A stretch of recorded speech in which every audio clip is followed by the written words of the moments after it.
इस वीडियो में सिर्फ आपको मैं एक चीज बताऊंगा कि किस तरीके से ये रबड़, जिसका मकसद होता है नफ्स के ऊपर चढ़ जाना और उसकी इरेक्शन को खत्म ना होने देना, इसको आप ऊपर कैसे चढ़ाते हैं।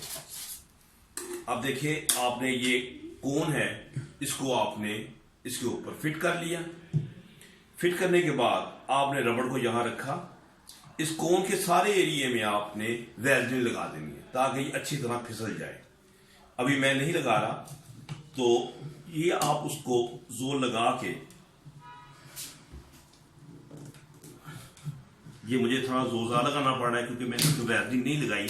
लेकिन अब देखें, ये इसके ऊपर चढ़ गया है। जब ये चढ़ गया है तो फिर आपने कोन को उतार दिया और पहले की तरह आपने रबड़ पे रबड़ लगा दिया, पंप को अटैच कर दिया इसके साथ, और आपने नफ्स को इसके अंदर दाखिल कर दिया। जैसे आपने ये दाखिल कर दिया, जब आपने दाखिल कर दिया, आपने इसको पंप किया, वो स्टैंड हो गया।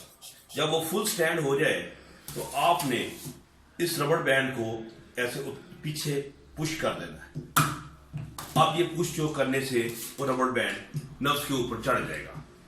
तो जब वो नफ्स के ऊपर चढ़ जाए तो आपने इस बटन को दबा के इसको रिलीज कर देना और ये उतर जाएगा और आप उसके बाद इंटरकोर्स कर सकते हैं। आपके पास तकरीबन 20 मिनट मौजूद होते हैं, आप उसके साथ इंटरकोर्स कर सकते हैं और अपना मसला हल कर सकते हैं। ये उन केसेस में है जहां पर आमतौर पर वो दवाइयां और टीके काम नहीं कर रहे होते। बहुत शुक्रिया।